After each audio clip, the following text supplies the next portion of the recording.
말씀을 생각해 보겠습니다. 1977년 미국에서 있었던 일입니다. 뉴욕시에 갑자기 정전이 되었습니다.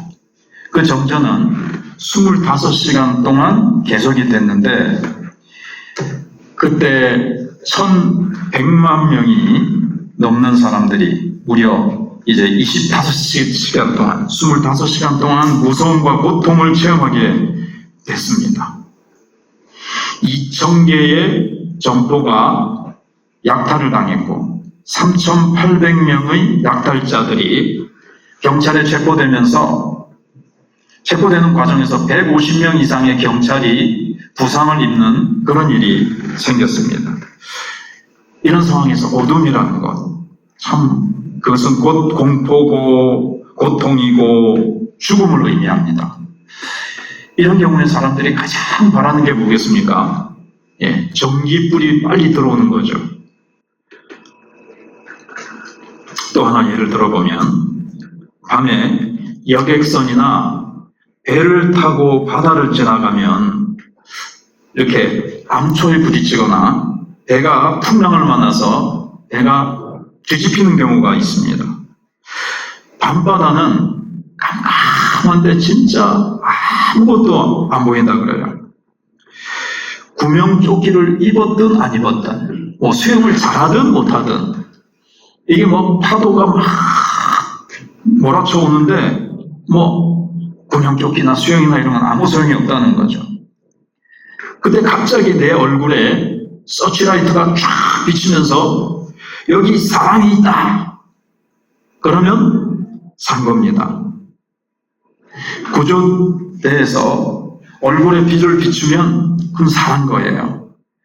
그 빛을 따라서 그 구조대가 인도하는 대로 따라가면 나는 이제 다시 배에 올라탈 수가 있고 거기서 이제 젖은 옷을 벗고 담요를 둘러쓰고 따뜻한 물을 마시고 그리고 다시 이제 집으로 돌아와서 정말 죽을 뻔했던 목숨인데 새로운 삶을 살아갈 수가 있게 되는 겁니다. 지난주에 우리는 초막절 때 예수님께서 아침마다 성전에 나가셔서 하나님 말씀을 전하니까 백성들이 그 말씀을 듣기 위해서 이제 몰려오는데 종교 지도자들이 자꾸 예수님의 영향력이 커지니까 불안을 느껴서 예수님을 어떻게 해서든지 제거해야 되겠다는 음모를 꾸미고 현장에서 가늠하다 잡힌 여자를 끌고 와가지고는 모세는 이 여자를 돌로 쳐서 죽이라고 율법에 써놓았는데 선생님은 어떻게 이 여자에 대해서 말씀하시겠습니까? 근데 예수님은 들은 척도 안 하시고 계속 땅에다가 글을 쓰시는 거예요. 그래서 사람들은 계속 예수님께 답을 달라고 재촉을 하죠. 그때 예수님께서 일어나셔서 너희 중에 죄 없는 자가 먼저 돌로 먼저 치라. 그러니 지난주에 생각해봤던 말씀입니다. 그래서 사람들이 어른들로부터 시작해서 어린아이들, 젊은이까지 다 흩어지고 다 철수하고 말았습니다. 그때 예수님께서 이 여인에게 나도 너를 정죄하지 아니하노니 가서 다시는 죄를 범치 말라 이렇게 말씀을 하셨습니다. 그런데 그때 아침이었기 때문에 어쩌면 성전 그 입구는 동쪽을 향해서 있거든요. 왜냐면은 그런데 동쪽을 향해서 나와 있는 것은 해가 이제 뜬단 말이에요. 그러니까 사람들은 동쪽을 향해서 문이 난 것도 무슨 의미인지 잘 몰랐을 거예요. 바로 의의 태양 되신 주님께서 빛으로 우리에게 오시고 예수님은 태양빛처럼 우리를 비추어 주시는 빛이 되신다는 것을 의미하는 것이었거든요.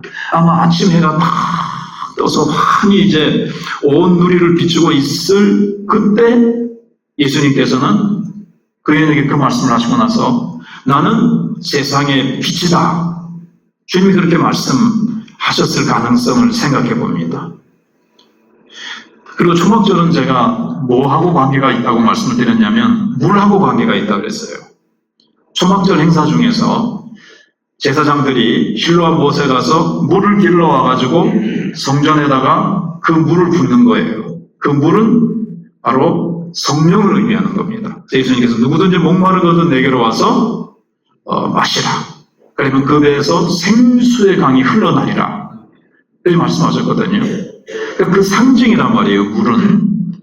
근데 그 상징인 행사를 그들은 치르면서도 이게 뭘 의미하는지 몰랐던 거죠. 예수님이 이제 자신이 그 성령을, 그것이 이제 물이 뜻하는 건데, 우리에게 성령을 부어주실, 물이 부어지는 것은 성령을 우리에게 부어주실 것을 예수님이 오셔서 이제 성취하시는 거죠. 근데 이 초막절은요, 한 가지 더 상징이 있습니다. 그게 빛입니다. 초막절 때 성전에는 금 등대가 4개가 있었다 그래요. 거기에다가 불을 이제 4개의 등대에 불을 이제 켜놓는 거예요.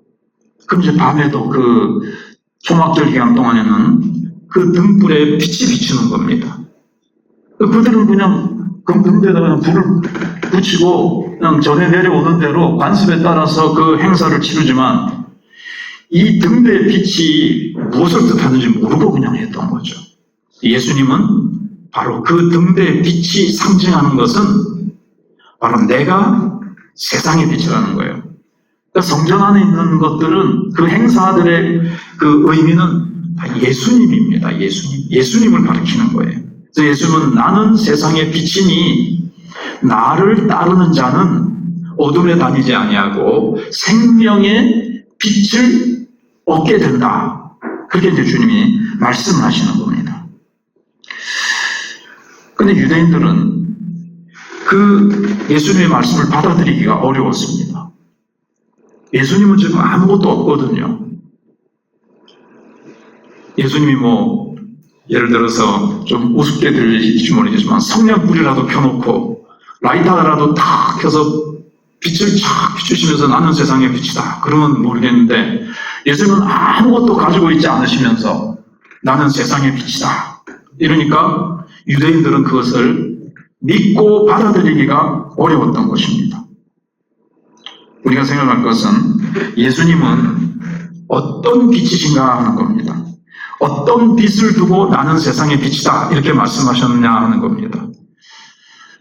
서론에도 말씀드린 것처럼 우리는 이 세상에 빛이 없이는 살 수가 없습니다. 만약에 빛이 없으면 공부도 할 수 없고 서로 간의 대화도 제대로 나눌 수가 없고 뭐 농사도 지을 수가 없으니까 곡식도 열매도 아무것도 없으니까 우리는 먹고 살아갈 수도 없고 아무것도 할 수가 없습니다.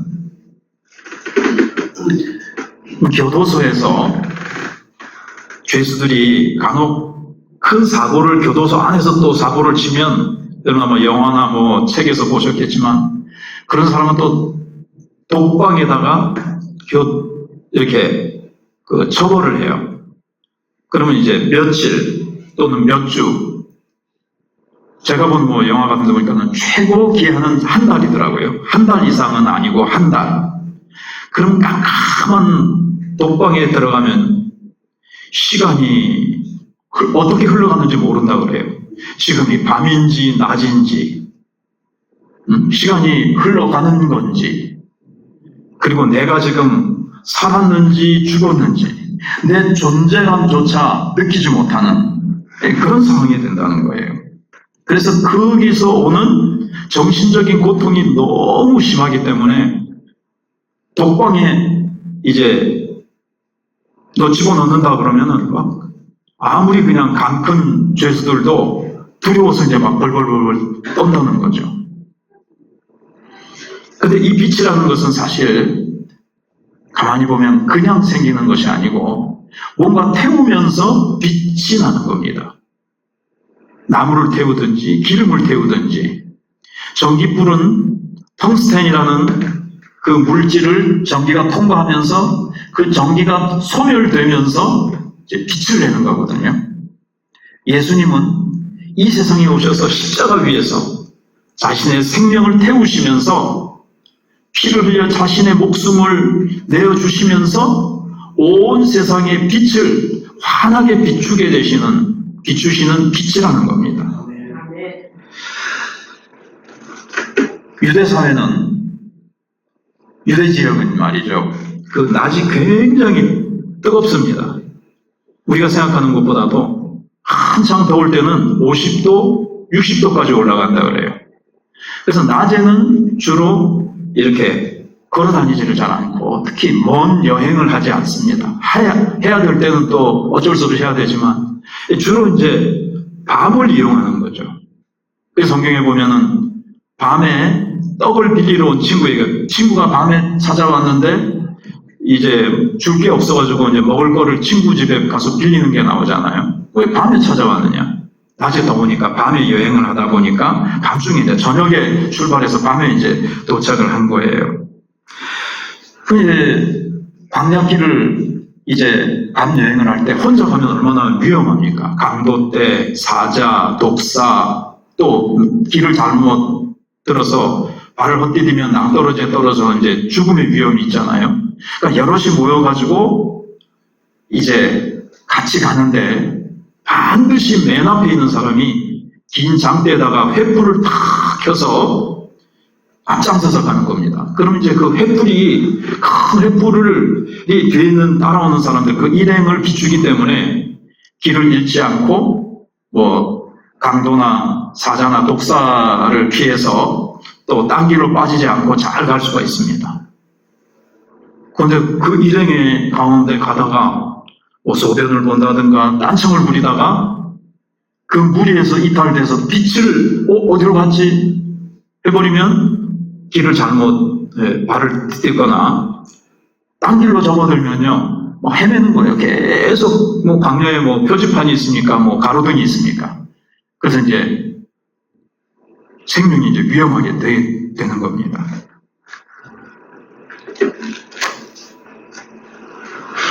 그래서 예수님께서는 당시에 그 어떤 사람들의 그런 것들을 두고 나는 세상의 빛이다. 이렇게 이제 말씀하신 겁니다. 예수님 당시에는 그 유대 사회에 우리나라는 어디하고 어디가 늘 이렇게 찢고 꽂고 싸웁니까?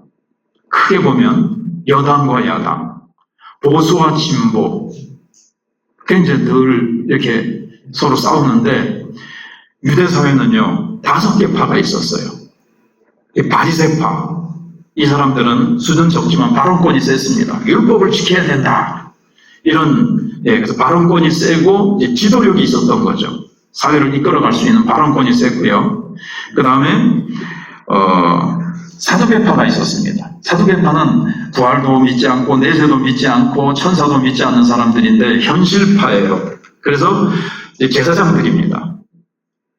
그래서 성전에서 들어오는 그 막대한 수입 때문에 어마어마한 재력을 가지고 있었습니다. 지금으로 하면 이제 재벌이죠. 돈이 막강하게 가지고 있는 거예요.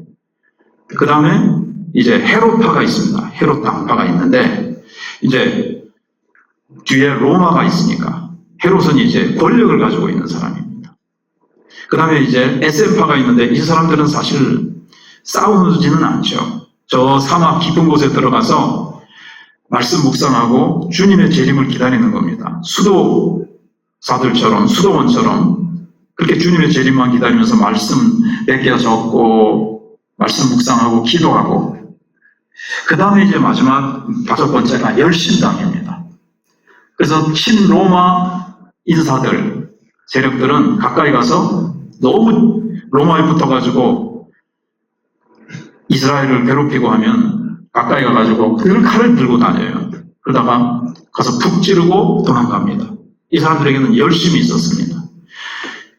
근데 SM파는 나타나지 않으니까 이 4개 파가 늘 그냥 막 찌르고 꽂고 늘 싸우는 거예요. 내가 옳다, 내가 옳다. 우리나라가 로마의 지배에서 벗어나려면 이렇게 해야 된다, 저렇게 해야 된다, 그러고 자기네들의 그 세력을 확장시키고 자기네들이 주도권을 잡기 위해서 늘 막 싸우는 거예요.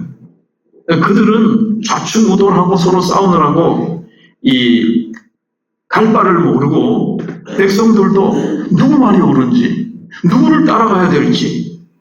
그래서 유대 사회는 그냥 깜깜한 밤바다에서 빛을 잃고 방황하는 것 같이 광야에서 횃불이 없어서 그냥 방황하고 이리저리 어디가 길인지를 막 헤매는 그런 그런 백성들로 가득 찬 그런 사회라는 겁니다.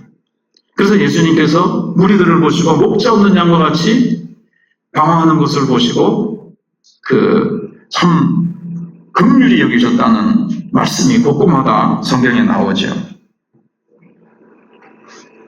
근데 이제 나중에 어떻게 되는가 하면 결국 열심당이 세력을 잡습니다. 그래서 열심당이 주장하는 건 뭐냐면 피를 흘려서 혁명을 일으켜야 우리나라가 독립하고 회복하게 된다. 나라를 찾을 수 있다. 그래가지고 결국 전쟁을 일으킵니다. 그래가지고 예루살렘에 110만 명이 이제 죽게 되어집니다. 그리고 20만 명이 포로 잡혀가게 되어지고, 그 예수님께서 빛으로 그들을 구원하시기 위해서 찾아오셨을 때 예수님을 믿고 받아들였더라면 처참한 멸망은 면했을 거예요. 그래서 2000년 동안 이제 나라를 잃고 그들이 방황하다가 이제 지금 나라를 다시 세워서 1947년, 8년 그때 세워서 지금 중동전이 지금 확전이 되어 가고 있는데, 저게 이제 안정이 안 되면 3차 대전이 일어나게 되는 겁니다. 이란 뒤에는 러시아가 있어요. 그래서 미국은 이스라엘 편이죠. 미국하고 러시아가 이제 붙으면 이제 3차 대전이 일어나게 되는.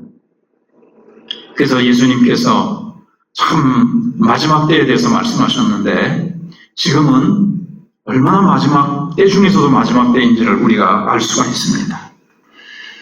그래서 예수님은 나는 세상의 빛이다. 너희는 지금 깜깜한 바다에 빠져 있다. 너희는 광야에서 방황하고 있는 것이다. 나는 너희들을 구조하기 위해서 온 하나님이 보내신 빛이다. 이렇게 말씀하시는 겁니다. 예수님은 하나님의 빛을 한 영혼 한 영혼에게 비추시면서 너 여기 있구나. 나를 따라오너라. 그러면 길을 잃지 않고 생명의 빛을, 즉 영생을, 구원을 얻게 된다. 이렇게 지금 말씀하시는 겁니다. 예수님께서는 누구든지 나를 따라오는 자는, 그래서 나를 향해서 밤바다에서 나 여기 있습니다. 광야에서 밤에 내 여기 있어. 그러면 사는 겁니다. 구조대가 왔으니까요. 예수님이 오셨으니까. 예수님, 저를 구원해 주십시오. 저는 어디가 길인지, 내가 인생에 참 진리에 목말라 있습니다. 하면서 예수님 앞에 나오는 자는 배에서 생수가 터지는 것이고, 빛이신 예수님, 길이요 진리요 생명 되신 예수님을 따라가면 길을 잃지 아니하고 행복한 인생, 아름다운 인생을 걸어갈 수 있게 되는 겁니다. 우리 사회는 지금 진보와 복수가 지금 싸우고 있습니다. 내가 일구 맞가, 우리나라는 이렇게 해야 된다, 저렇게 해야 산다. 경제도 지금 너무나도 어려운 상황이 있습니다. 그리고 종교도 다 썩었어요. 불교고 기독교고, 얼마나 많은 종교 지도자들도 지금 여러 가지 그냥 스캔들이 막 여기서 터지고 저기서 터지고 썩을 대로 썩어져 있습니다. 오늘 우리는 예수님의 말씀을 따라가야 됩니다. 태극기도 아니고 촛불도 아니고 예수님이 세상의 빛이에요. 예수님의 말씀을 따라가야 됩니다. 요한복음 1장 1절에 태초에 말씀이 계시니라, 이 말씀이 곧 하나님이시고 이 말씀이 사람들의 빛이시다. 예수님이 생명의 빛이라 그러셨잖아요. 그래서 예수님만 따라가면 우리가 당황하지 않고 길을 잃지 않고 가는데, 사람들은 각자 자기가 막 어두운 밤바다에 빠져 있으면서도 빠져 있는 줄 모르고 그냥 막 자기가 막 그렇게 이리 가야 된다 저리 가야 된다. 세상은 지금 막 아우성입니다. 이런 법 저런 법, 그 법이 악법이 잘못된 그 법이 우리 사회를 망치게 되는지도 모르는 거예요. 왜냐하면 어두운 가운데 빠져 있으니까 어떤 법이 참 우리를 살리는 생명의 빛되는 법인지, 하나님의 말씀이, 하나님의 율법이 우리를, 신명기에 보시면 10장에 우리를 행복하게 하는 법이라 그랬거든요. 이 법이 우리를 불행으로 우리를 삼켜버리는 줄도 모르고 지금 악법을 막 통과시키려고 한단 말이에요. 그래서 우리는 시편 119편 105절에 있는 말씀대로 주의 말씀은 내 길의 빛이요 내 발의 등이니이다 하는 것처럼 주님의 말씀, 예수님의 말씀을 따라가야 됩니다. 그러면 우리는 길을 잃지 않고 행복하고 생명의 빛을 따라서 아름다운 삶을 살 수 있게 됩니다. 근데 이제 두 번째로 우리가 생각할 것은 유대인들의 이제 의심과 이 불신, 그리고 예수님을 이제 거절하는 것을 생각해 보려고 합니다. 유대인들은 근데 예수님의 말씀을 믿을 수가 없었습니다. 예수님의 말씀대로 하면 자기들은 가만히 들어보니까 자기네들은 어둠에 지금 있다는 거예요. 그러니까 나를 따라와라. 그러면 길을 잃지 않고 생명의 빛을 얻는다. 그러니까 유대 지도자들이 가만 들어보니까 그럼 우리는 밤바다에 빠져 있는 존재라는 거네. 우리는 광야에서 지금 길을 헤매고 있는 존재라는 거네. 이게 이제 자기네들은 받아들일 수 없는 거죠. 돈도 가지고 있겠다. 명예도 가지고 있겠다. 권력도 가지고 있겠다. 세상 부귀영화를 딱 거머쥐고 자기들은 율법을 잘 지키면서 아주 신앙이 특별히 좋은 아브라함의 후손들로서 우리는 참 자기네들은 빛 가운데 있다고 생각하는 거예요. 그러니까는 자기네들은 빛이 필요 없다는 거죠. 그래서 예수님을 향해서 당신 말은 틀렸어. 우리가 무슨 어둠 가운데 있단 말이에요. 이렇게 얘기를 하는 거예요. 우리는 구원이 필요 없다는 거죠. 이미 아브라함의 자손으로서 우리는 나면서부터 구원이 확보되어 있다는 거예요. 하나님 우리를 사랑하시기 때문에 아브라함의 후손으로 딱 태어나게 하셔서 우리는 구원받고 율법 잘 지키고 있고 하나님이 축복하시는 증거가 바로 이렇게 많은 돈을 주셨고 우리에게 율법을 주셨고 권력을 주셨고 우리는 세상에 부러울 것 없이 살고 있는데 이건 바로 하나님이 우리를 축복하신다는 증거 아니에요. 이런 식으로 이제 얘기를 하고 있는 거예요.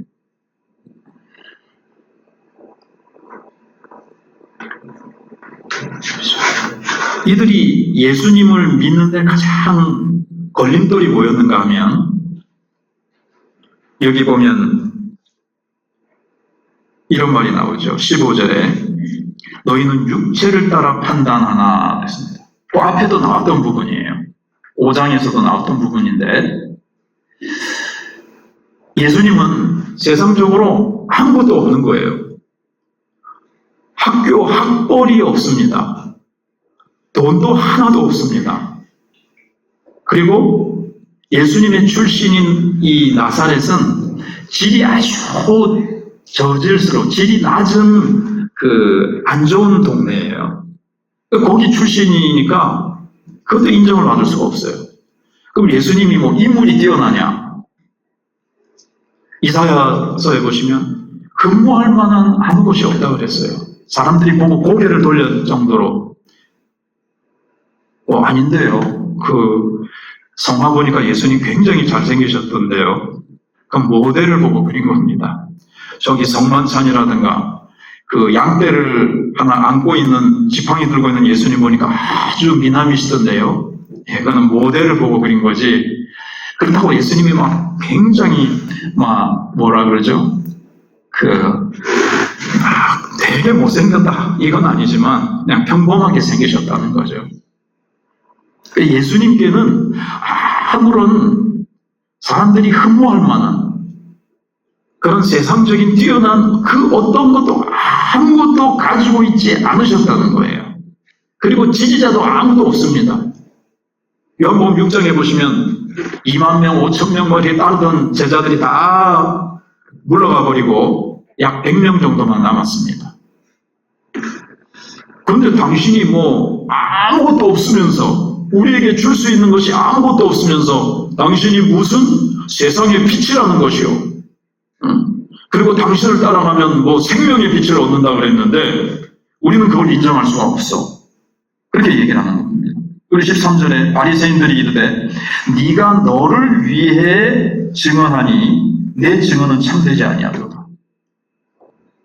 당신이 말이 옳다는 여러 가지 뭐 지지해주는 검증될 만한 무슨 증거가 있어야 되는데 혼자서 나는 세상의 빛이라고 떠드는데 그럼 입증할 만한 뭐가 있느냐? 돈이 많든가 군사를 많이 거느리고 있다든가 정치 권력을 가지고 있다든가 뭔가 힘이 있어야 되는데 아무것도 없지 않느냐 이렇게 이제 얘기를 하는 거예요. 근데 이 말은 그런 데서도 온 거예요. 당신은 혼자 지금 떠들고 있는데 그걸 어떻게 우리가 믿으란 말이냐. 5장 31절에서 내가 만일 나를 위하여 증언하면 참되지 아니하되 예수님이 적어도 둘이 얘기를 해야 되지 않느냐. 근데 나 혼자만 얘기하는 것이 아니라 나와 함께 하시는 하나님 아버지도 나를 증거한다. 율법에 둘 이상이 되어야 된다 그랬는데 둘이지 않느냐. 이런 말씀을 하시긴 하세요. 근데 정작 예수님의 말씀의 중심은 나는 나 혼자 얘기해도 진리다. 이것은 참이다. 왜냐하면 세상에 어떤 이론이 딱 사람들에게 인정을 받으려면 실험실에서 여러 번 실험을 해보고 그게 이제 입증이 돼야 됩니다. 실험을 이렇게 해보니까 그게 이제 맞더라. 그럼 이제 사람들의 관심을 받게 되어지고 그래서 사람들이 그렇습니다. 그래가지고 뭐 논문도 쓰고 이래서 거기 이제 실험한 데이터가 딱 나오면서 이 사람에게 적용해보고 저 사람, 이 사람, 저 사람, 저 사람에서 맞으니까 이게 맞다. 그럼 사람들이 맞다. 이렇게 인정을 받는데 예수님이 지금 말씀하시는 것은 그게 아닙니다. 세상적인 학문적인 차원이 아닙니다. 이론이 아닙니다. 예수님은 지금 실제를 말씀하시는 건데 예를 들면 이제 이런 겁니다. 그래서 이거부터 보실까요? 만약에 어떤 사람이 길을 찾아갑니다. 길을 찾아가는데 가가지고 애에게 물어보든 할머니에게 물어보든 그 집을 아는 사람이 내가 압니다. 그래서 야 통장님 집이 어딨냐? 그렇게 물어봤을 때 어린애가 네, 저 잘 알아요. 저를 따라오세요. 바로 저기예요. 그러면 되는 거죠. 한 명이라도 되는 거죠. 할머니라도 제가 어느 선생님 집을 찾는데요. 김 선생님 집을 찾는데 할머니가 나 그 집 압니다. 내가 가르쳐 드리겠습니다. 그렇게 하면 되는 것이지. 여기에 실험을 하고 이론을 만들어가지고 검증할 필요는 없는 거죠. 그냥 아는 사람이 가르쳐주면 되고 아는 사람 따라가면 됩니다. 애 2명이 돼야 된다. 가르쳐줘야 된다. 2명이 더 좋을 수도 있지. 더 좋은 건 있죠. 할머니 2사람 이상, 3사람 이상이라야 맞다. 이게 있으니까 한 사람이라도 그 집을 알면 통장님 집 내 잘 알아요. 내 가실 테니까 내 따라오시오. 그러면 따라가기만 하면 됩니다. 마찬가지로 예수님께서 14절에 보시면 예수께서 대답하여 이르시되 내가 나를 위하여 증언하여도 내 증언이 참되니 나는 내가 어디서 오며 어디로 가는 것을 알거니와 너희는 내가 어디서 오며 어디로 가는 것을 알지 못하느니라 그랬어요. 사람들은 자기가 어디서 온 것은 알아요. 물론 깊은 것은 또 몰라요. 제가 우연히 한 주간 동안에 책을 보다 보니까 어떤 애가 자기는 엄마 뱃속에서 왔다는 건 알더라고요. 우리가 자기 출신들은 알죠. 나는 의성, 의령, 또 어디입니까? 안동, 성주, 또 함안 이런 데 다 자기 출신 알잖아요. 집사님 어디서 왔습니까? 예, 통영에서 왔습니다. 이런 거 다 알잖아요. 자기 출신 알아요. 근데 우리가 어디로 갈지 미래를 아는 사람은 없습니다. 근데 예수님만은 뭘 알아요? 유일하게 미래를 아세요. 어디서 와서 예수님은 이제 하늘에서 오셔서 하늘로 갈 걸 아세요. 근데 사람들은 예수님이 하늘로 가는 것을 모르는 거죠. 더 깊이 한번 생각을 해보면 사람들은 근데 아까 얘기한 애가 엄마 뱃속에서 왔죠? 이거 나오는데 엄마 뱃속에 있기 전에는 어디 있었을까? 인간이 이거는 모르는 거예요. 그래서 철학과 종교가 생겨서 이 문제를 파헤쳐보고 인간은 도대체 어떻게 살아야 되며 인간은 왜 죽어야 되며 인간은 죽음 이후에 어떻게 될까? 이 문제는 사람이 풀지 못하는 거예요. 특별히 어디서 온 거는 아는데 어디로 가게 되는지는 모르니까 지금 정치인들도 이렇게 가야 된다 저렇게 가야 된다 그러는 거죠. 철학자들도 이렇다 저렇다 인생이 이렇다 저렇다 미래를 모르니까. 미래를 아는 길을 빛 대신 생명의 길은 아는 사람이 가르쳐주면 따라가면 되잖아요. 이거는 실험하고 검증을 하는 게 아닙니다. 근데 미래를 아는 분은 누구밖에 없습니까? 유일하게 예수님밖에 없습니다. 그러니까 예수님이 내가 세상의 빛이다 라고 말씀하시는 게 맞고요. 나를 따라오면 어둠에 붙잡히지 않고 어둠의 길을 잃지 아니하고 생명의 빛을 얻게 된다. 예수님만이 그걸 주실 수가 있으니까요. 예수님만이 어떻게 생명의 빛을 우리가 얻는지 아시기 때문에 예수님은 가시는 길을 아세요. 그 과정을 아세요. 너희를 위해서 내가 십자가에서 죽어서 피 흘려야 되고 내가 삶 안에 다시 부활하여 너희에게 생명을 줄 수 있다. 예수님만이. 아니 다른 사람들도 그 미래의 길을 알면 같이 지지를 해줄 텐데 예수님 외에는 아무도 하나님 아버지 외에는 아무도 미래의 길을 모르잖아요. 그러니까는 예수님을 같이 지지해주고 검증해 줄 사람이 없는 거죠. 만약에 예수님이 맞다라고 해주는 저 사람이 예수님 맞다고 하니까 맞다 그러면은 그 사람이 예수님보다도 더 높은 권위에 있다는 거예요. 사람 중에는 예수님과 하나님 아버지보다도 더 높은 권위를 가지고 있는 사람이 없어요. 여러분 성경에 나오는 어떤 사실이 이게 과학적으로 입증이 됐다고 칩시다. 그럼 과학적으로도 이 말씀이 맞다. 과학이 입증해 주니까 이 말씀이 맞다 그러면은 성경이 더 높습니까? 과학이 더 높습니까? 이러면 과학이 더 높다는 문제가 생기게 되는 거예요. 성경이 맞기 때문에 과학이 그걸 증명해낸 거예요. 후에 성경이 진리인 겁니다. 예수 그리스도가 길이요 진리요 생명이신 겁니다.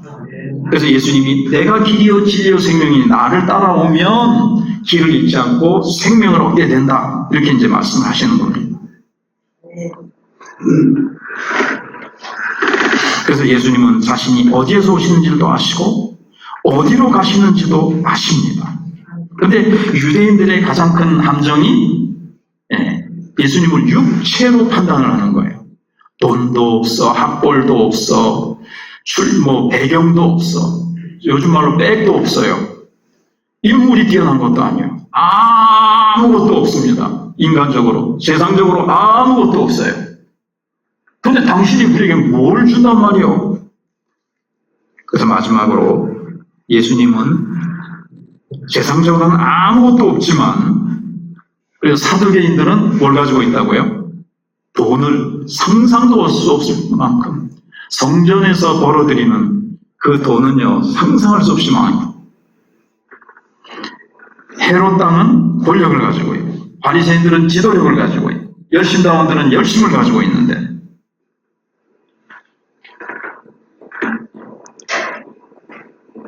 그리고 많은 제자들은 다 예수님의 말씀은 비현실적이라고 해서 떠나버렸는데 예수님은 아무것도 없습니다.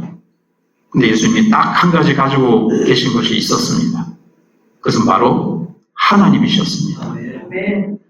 그래서 16절에 만일 내가 판단하여도 내 판단이 참되니 이는 내가 혼자 있는 것이 아니요 나를 보내신 이가 나와 함께 계심이라. 하나님 아버지가 늘 함께 계시는 거예요. 그래서 예수님께서 십자가에서 피 흘려 죽으시고 우리에게 생명 주시고 부활하셔서 생명 주시고 할 때 막 마리아가 이제 막 예수님을 붙잡고 막 그러잖아요. 그때 예수님께서 나를 만지지 말라. 내 하나님, 너의 하나님. 그렇게 예수님이 말씀하십니다. 나의 하나님이 이제는 너의 하나님이 된다. 하나님을 우리에게 주시는 거예요. 나의 아버지, 너의 아버지.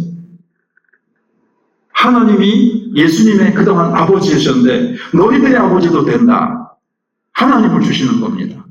하나님을 아버지로 우리가 믿고 아버지로 부르면서 하나님을 아버지로 부르면서 하나님의 자녀가 되는 축복을 얻게 되었다는 거예요. 그리고 아버지께서 예수님과 늘 함께 하신 것과 같이 하나님이 늘 우리와 함께 하십니다. 이 축복을 주신 거예요.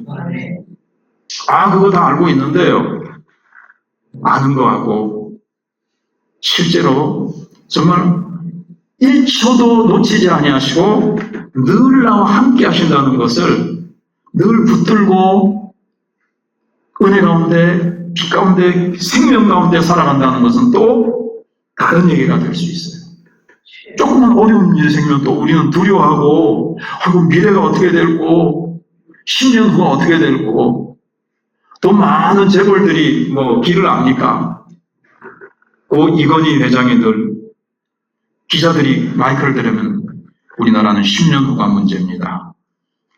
10년 후가 문제입니다. 10년 후에 걱정을 해요. 미래가 어떻게 될지 모르는 거예요. 정치가들은 압니까? 철학자들은 압니까? 그 누가 압니까? 근데 하나님이 우리와 함께 하신다. 하나님의 빛을 우리가 붙들고 하나님이 늘 빛을 비추어 주셔서 하나님과 함께 하시는 겁니다. 저의 어려움이 뭐겠습니까, 요즘? 저의 어려움은 이제 외로움이죠. 그러나 늘 이걸 이제 생각합니다.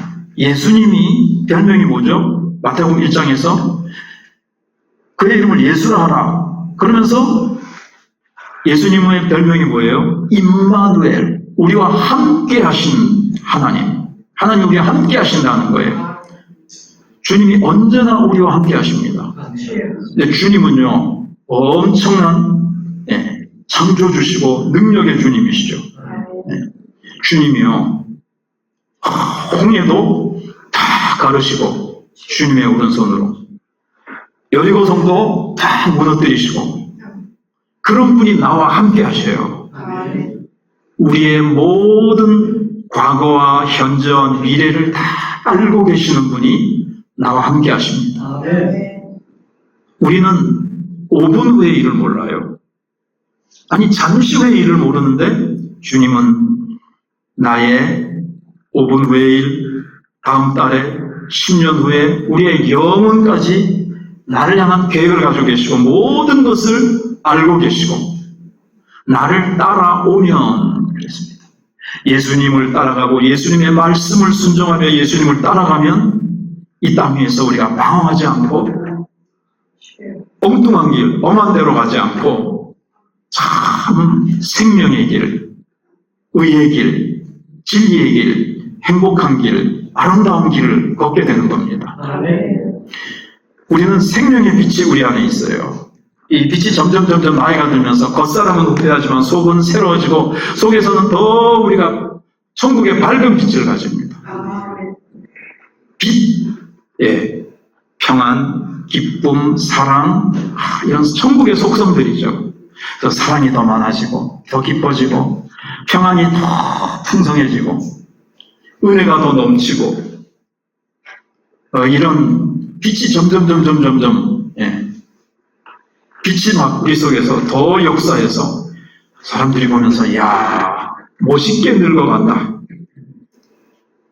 근데 생명의 빛이 없는 사람들은 어둠에 있는 사람들은요 나이가 들어가면 어떻게 되는 줄 알아요? 더 고집이 세지고 더 성격이 고약해지고 정말 그 나이가 들어서 추해져요.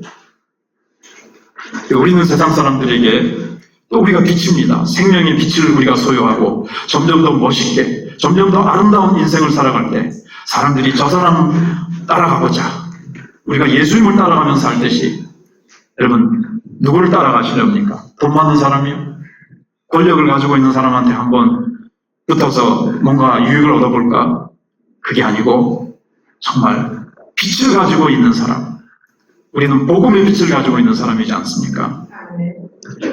그래서 지금은 온 세상이 밤바다에 빠진 사람들처럼, 광야에서 길을 찾는 사람들처럼 다 방황하고 세상은 아우성이고 어떤 법을 만들어야 이 사회가 사는지도 모르고 악법을 만들어서 이 세상을 더 어두운 곳으로 낭떠러지로 끌고 가고 있는 이때에 우리가 빛 대신 예수님의 말씀을 붙들고 우리가 회개하고 기도하고 우리 예수 믿는 사람들이 정말 내 직장에서 내 가정에서 생명의 빛을 비추면서 예수님을 사람들이 따라오도록 하고 나도 예수님을 따라가면서 하나님이 늘 나와 함께 하시기 때문에 경제가 지금 어렵고 뭐 중동전 때문에 기름값이 올라가서 어떻게 될지 모르고 우리 교회도 뭐 재정이든 뭐든 어떻게 될지 모르지만 한 가지 우리가 아는 게 있습니다. 하나님이 우리와 함께 하십니다. 여러분 한 사람 한 사람 저에게도 하나님이 함께 하십니다. 저 혼자라면 외롭겠지만 보이지 않지만 저도 집에 돌아가면 혼자잖아요. 하나님이 함께 하신다. 하나님이 함께 하신다. 하나님이 내 미래도 책임져 주시고 인도하신다. 그렇게 믿고 따라가니까요. 정말 하나님이 하나하나 한 끼 먹을 거 입을 거 짠한 사소한 것까지 하나님이 그렇게 다 챙겨주시는 걸 보면서 와, 말씀 그대로구나. 하나님이 함께 하심으로 여러분 세상에서 기죽지 마시고 소망을 잃어버리지 마시고 당당하게 용기 있게 주님이 나를 사랑하시고 나와 함께 하시니 무엇이 두렵우리요 무엇이 무서우리요 죽음도 가난도 질병도 무서워하리 아니로도다. 하나님이 나와 함께 하시기 때문이다. 그렇게 살아가시기를 주님의 이름으로 축복합니다. 기도하겠습니다. 오늘도 귀한 말씀으로 채워주셔서 감사합니다. 어둠 가운데 있는 우리 각자를 찾아오셔서 생명의 빛을 주셔서 광황을 그치고 절망을 그치고 소망 가운데 참된 진리를 따라서 살게 하시니 감사합니다. 어둠 속에서 이리 넘어지고 저리 넘어지며 호적거리던 우리에게 거룩한 길, 아름다운 길, 멋진 인생을 살게 하시니 감사합니다. 이제부터는 방황하지 말고 주님만 따라가며 용기를 내게 하시고 당당하게 정복자와 같이 승리자로 살아가게 하여 주시옵소서. 예수님의 이름으로 기도합니다.